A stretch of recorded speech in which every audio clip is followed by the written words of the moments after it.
Sorrir. Quem não gosta de dar um belo sorriso? E os efeitos que um sorriso podem produzir tem muito a dizer sobre quem sorri.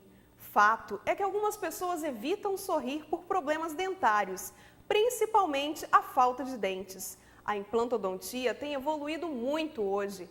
Até o laser, reconhecido por suas propriedades na estética e em outras áreas, vem sendo utilizado em implantes dentários. E esse é o tema do Pensamento e Prosa de hoje. Acompanhe a entrevista de Dalva Ramaldes com o professor de odontologia da UFES, Alfredo Feitosa.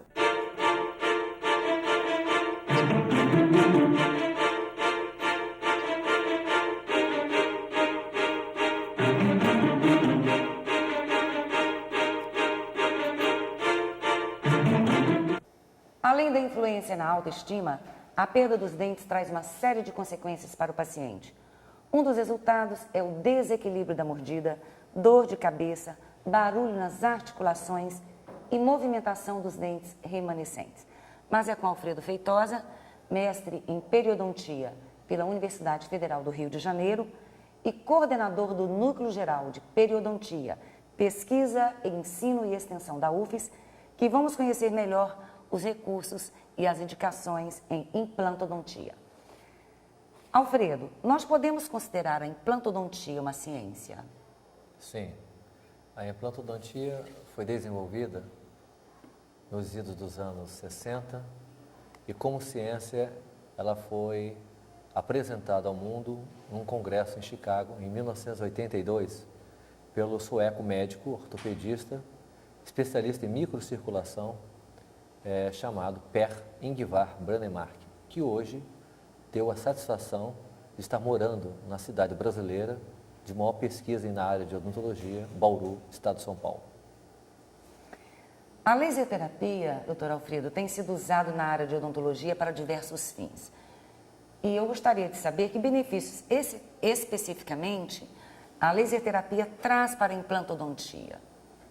A laserterapia na implantodontia vem sendo utilizado há poucos anos.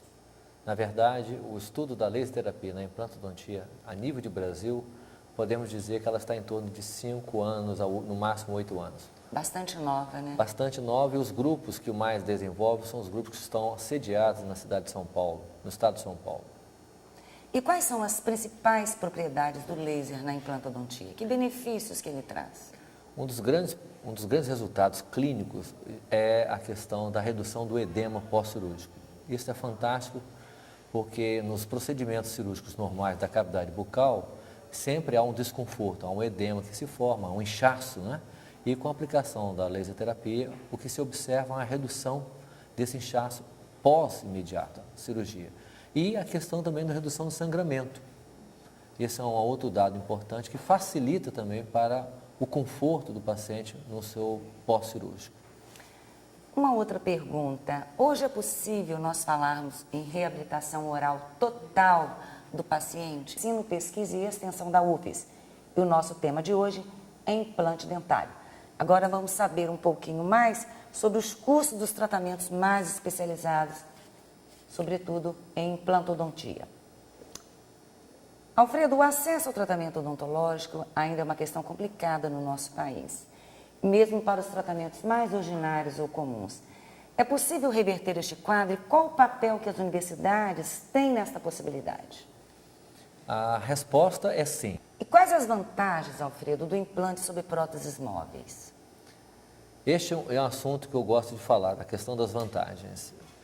Durante a vida odontológica, em termos de tratamento ativo, nós estamos mais submetidos a tratamentos convencionais protéticos, que incluem as próteses parciais fixas, as próteses parciais unitárias, as próteses removíveis a grampo ou então as próteses removíveis de encaixe.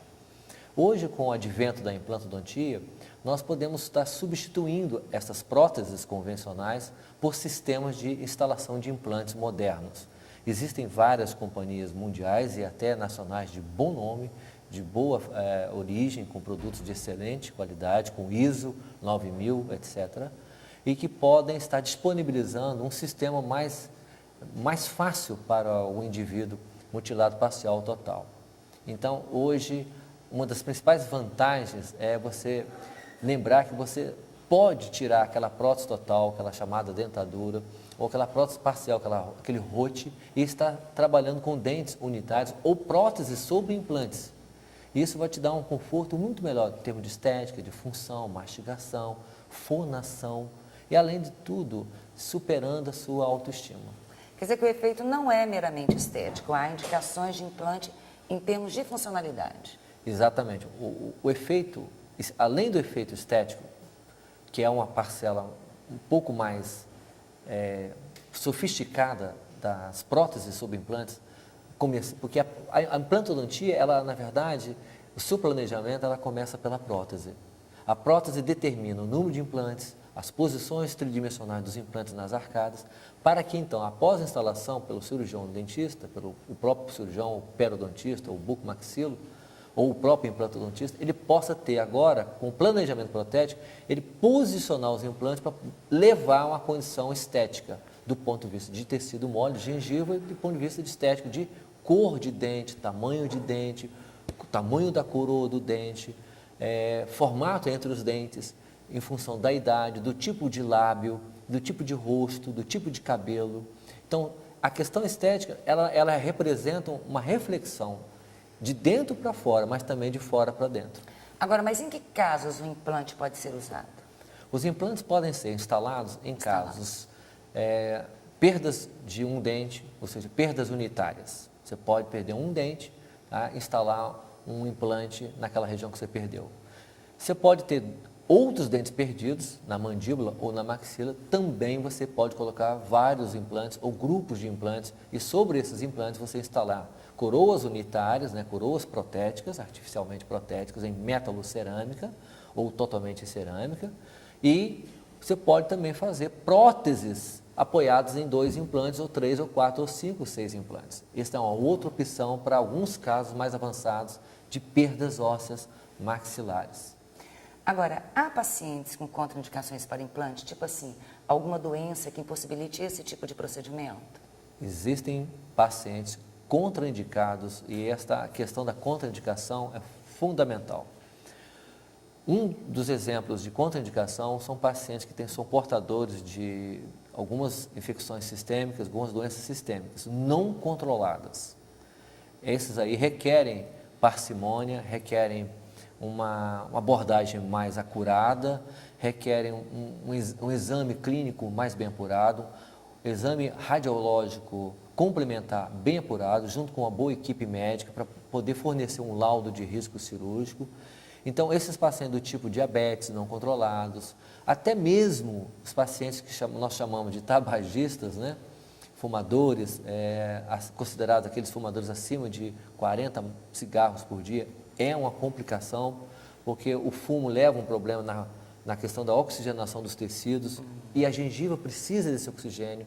Aí o cigarro ele tira aquele oxigênio, então isso é importante para circular os vasos na gengiva ou no osso. Existem pacientes que têm dificuldades de psicomotricidade, têm contraindicações. E também existem pacientes que têm muitas perdas ósseas avançadas na maxila e na mandíbula, onde fica impossível de nós retirarmos ou um osso da cavidade bucal ou um osso fora da cavidade bucal, por exemplo, de calota craniana, ou de crista ilíaca, de tíbia, são as áreas mais comumente empregadas fora da cavidade bucal para casos avançados. Então, existem contraindicações, sim, na implantodontia. E o procedimento de implante, ele é demorado, ele é doloroso? O procedimento técnico, a técnica, ela é relativamente fácil. A técnica em si é relativamente fácil.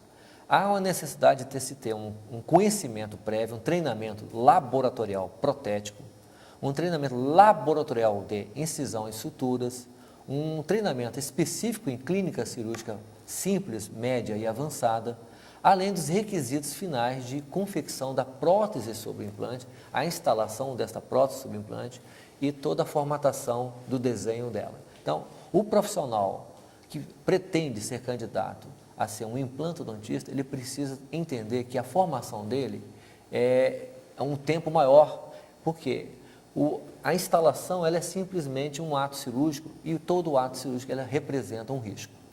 E há risco de rejeição? Existem riscos de rejeição, sim. Só que hoje a ciência está tão bem avançada, onde nós podemos detectar via sangue ou através de osso, amostras de osso, ou por exames radiológicos mais bem apurados, tais como a densitometria, a espectrofotometria de massa, até mesmo com a própria tomografia computadorizada tridimensional e agora a nova tecnologia disponível, que é o Cone-Beam, né? Disponível, facilita, e isso permite mostrar que alguns pacientes ainda apresentam rejeição. Isso é de caráter do próprio hospedeiro. Existe alguma resposta imunológica nele que não aceita a instalação desse de titânio no osso alveolar. Bem, vamos a um breve intervalo. Daqui a pouco estaremos de volta para continuarmos essa conversa sobre implantodontia com Alfredo Feitosa. Um instante só.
Estamos de volta. Eu converso com Alfredo Feitosa, mestre em periodontia pela Universidade Federal do Rio de Janeiro e coordenador do Núcleo Geral de Periodontia, Ensino, Pesquisa e Extensão da UFES.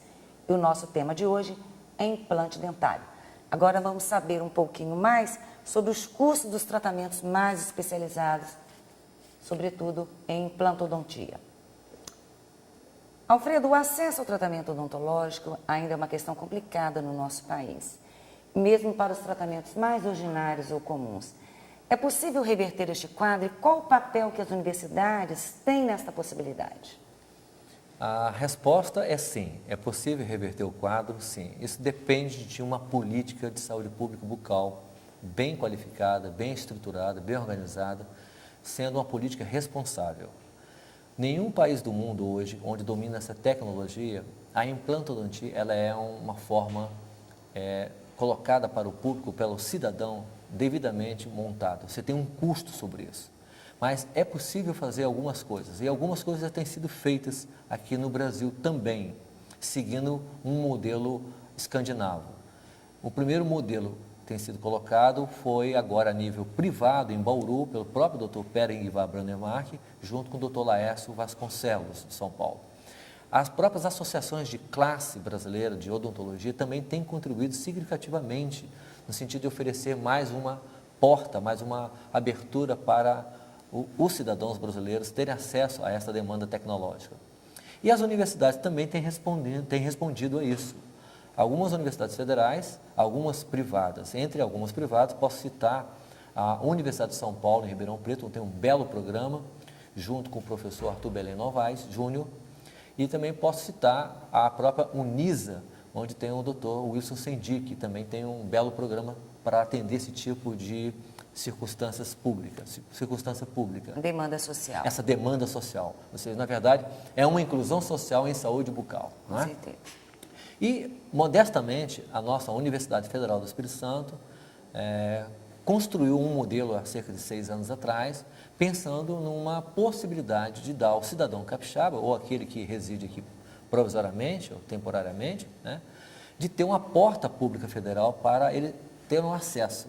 Então, a universidade criou, através dos seus programas de pós-graduação, criou na odontologia, no Centro de Ciências da Saúde, um programa chamado Implantodontia, um serviço público federal inédito no Estado.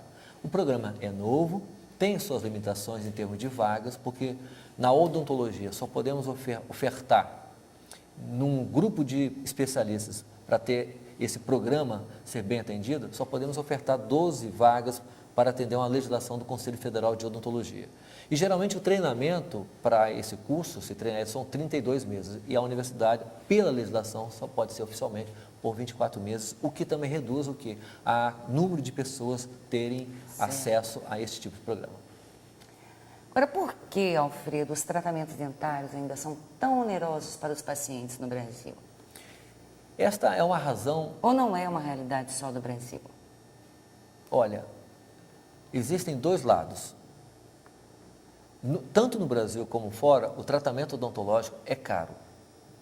Eu diria a você, o tratamento odontológico nos Estados Unidos é muito caro, perto da moeda real. Se você for buscar o mesmo tratamento odontológico no Canadá, na moeda canadense, também onde tem a libra, onde tem o dólar, você vai ver que também é muito caro. Em geral, na Europa é muito caro.